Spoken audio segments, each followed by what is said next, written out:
Hey, this is Chris from Record Talk. So I'm jumping on a vinyl tag thread that Alan, the Static Traveler, created. So he's given us a variety of questions. He's looking for things that are whimsical, fantasy related, that sort of thing. So we'll go through his prompts. I have a variety of formats. I'll have some LPs, I'll have some CDs, I'll have a couple 7-inch singles. I'll take some liberties with some of his questions. So the first one, he wants to show a record that's related to dreams. So I'm going to show one of the most commercial things that I own. So this is Fleetwood Mac Rumors. There's a song on it called Dreams. You've probably heard it before. Stevie Nicks wrote it. I tend to like the Stevie Nicks songs the most for my Fleetwood Mac. So there's some dreams for you. Next prompt, number 2, show a record with sweets, cakes, or desserts on the cover. So I immediately thought of this Mudhoney record called Piece of Cake. You can see in between the two men who are presumably urinating, there's a piece of cake. And maybe there are some urinal cakes, but maybe that doesn't really remind you of sweets or desserts, and you think that's kind of a tacky choice. So then I could come back with Camper Van Beethoven, their second album, Key Lime Pie, featuring the cover of Status Quo's Pictures of Matchstick Men. So Key Lime Pie, A Sweetened Heart. Third one, show a fantastical item of transport, spaceships, trains, submarines, etc. So I'm going to go the 7-inch single route. This is Mecca Normal. The single is called Malachi on side A. Side B is called Blue Sky and Branches.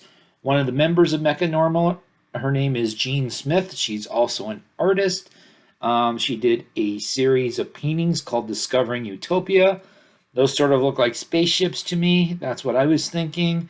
And the series of paintings all look similar to this. So I thought of spaceships. So I figured I would go ahead and show that. And then almost as commercial as the Fleetwood Mac, show a record with a fantasy album cover. So we have some best value, Iron Maiden, Brave New World. So this was the reunion album when Bruce Dickinson and Adrian Smith came back on board in the year 2000. And so there's a Fantasy City, there's Eddie, all the usual Iron Maiden accoutrements. All right, the next question. So this would be his 5th question. Show a record to do with outer space. So then this is a fancy Vinyl Me Please version of Spiritualized, ladies and gentlemen, we are floating in space. So that seems pretty spacey. Spiritualized is used to treat the heart and soul. There's the back cover. It's a gatefold. I took out the records. And so you've got some outer space going on there. Also, I decided I would make sure, in case there are any German audiophiles watching this, I know you guys like Kraftwerk, and so I have this Kraftwerk. This is a CD DVD box set. It sort of looks like my first laptop ever. So it folds out. It looks like a laptop. Underneath here is a big book and the CDs and the DVD. And there's a song on here called Planet of Visions. There is Computer World. So that seems a little bit spacey. So we'll go with that. Okay, so question number 6 was about show a TV show record, preferably a whimsical fantasy program. Well, I don't have many TV show records. In fact, this is really the only one I could find. So this is a CD. This is the soundtrack to My So-Called Life, which ran for a single season in like 1994, 1995. It was actually not even a show I watched, but so Juliana Hatfield actually appeared on the show. She wrote the first song called Make It Home, which was kind of featured on the Christmas episode. So basically, Juliana played an angel, a homeless girl who freezes to death. She's like a musician. She plays like an acoustic guitar. She sings this song called "Make It Home." And it's revealed when she dies, she's actually an angel, and it's sort of tied in with the fact that one of the characters in the book, in the TV show, one of the teenagers was gay and was not accepted by the family, had been abused by the family and thrown out of the house.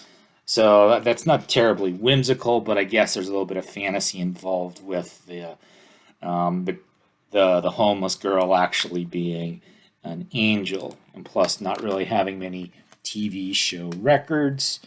Show a record with a cartoon cover. So I've got a few of those that fit into that category. So I made a video about this earlier this year. So Pen Friend is sort of the name that an English songwriter named Laura Kidd uses. Her album Exotic Monsters. It's on this pretty yellow vinyl. And so more of the cartoon on the back. You can see some spaceships as well. So that kind of comes in here.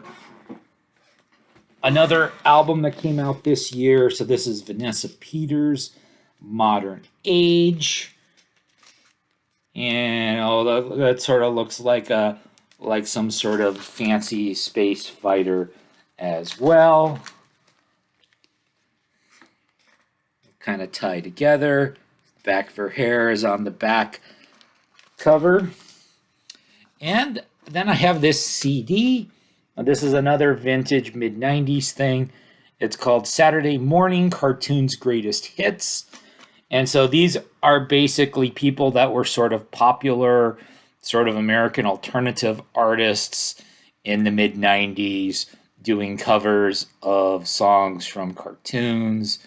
So you've got like Liz Phair doing something from the Banana Splits Adventure Hour, Sponge doing Speed Racer, Mary Lou Lord and Semisonic doing the Sugar Sugar from the Archies, Matthew Sweet doing Scooby-Doo, Where Are You?, Gianna Hatfield and Tanya Donnelly doing Josie and the Pussycats. Considering I like both of them, I didn't really like that very much. I'll skip around. Ramones do Spider-Man. Reverend Horton Heat does the Johnny Quest song. Frente does the Flintstones song. Violent Femmes, a song from the Jetsons. Sublime does Hong Kong Phooey. Wax, the final song is the Happy Happy Joy Joy from the Ren and Stimpy show. Some others as well. Maybe that would kind of go along with the TV show record part of it as well, because obviously all these cartoons were sort of Saturday morning shows for kids that used to be on like back when I was a kid. Okay, then prompt number 8 was show a record related to childhood. So I'm kind of thinking of childhood. You're sort of discovering new things. So this is Sebadoh Bake Sale. Apparently that's a picture of Lou Barlow from Sebadoh when he was a baby. And so he's looking in the toilet. I don't know, maybe somebody went boom boom in the toilet. He's learning things though. Then there are some kids on the back cover as well of various ages. So that's what I picked to represent childhood. I picked several for question number 9 to show a record with angels, fairies, nymphs, creatures of folklore, etc. So here's another one of those 7 inches that I got from K Records. I showed the Mecca Normal earlier. This is Nikki McClure with Godzilla. And so, okay, there is sort of... this was actually the postcard that came with K Records, so it's sort of a cartoon. It's not actually part of the Godzilla record. So there's the picture. Okay, you're expecting Godzilla. There's Godzilla. And so I'm thinking of Godzilla as representing a creature of folklore. I don't know if Godzilla officially counts as folklore or not, but we're going to run with it.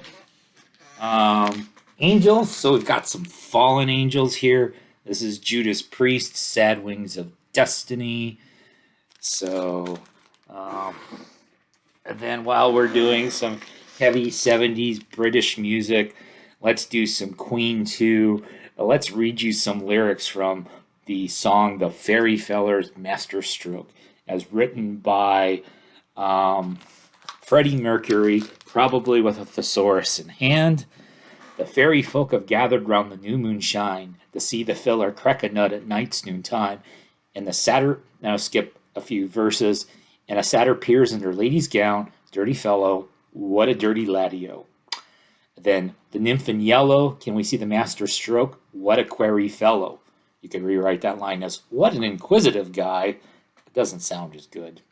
It's a song that's great for building your vocabulary, and I learned that it was actually based on, I read this on the internet, a painting by Richard Ladd that apparently Freddie Mercury liked and inspired him to write this song. Then our final prompt number 10, show a record whimsically related to death and/or one with something grotesque on the cover. So I'm going back to the Juliana Hatfield. Well, we got her newest album, Juliana Hatfield Blood. So you've got this drawing. You've got this woman in a bikini. She's doing a swan dive. Somebody has amputated her hands. There's blood gushing out. That's pretty gross. Record. My copy's on red vinyl. Then the back cover, which could have easily been the front cover, is kind of as if this was an advertisement for a horror film that maybe Juliana Hatfield was starring in. I guess we found her hands. There they are. And so, sorry, Juliana Hatfield, bit of a heavy episode here, but what can I say?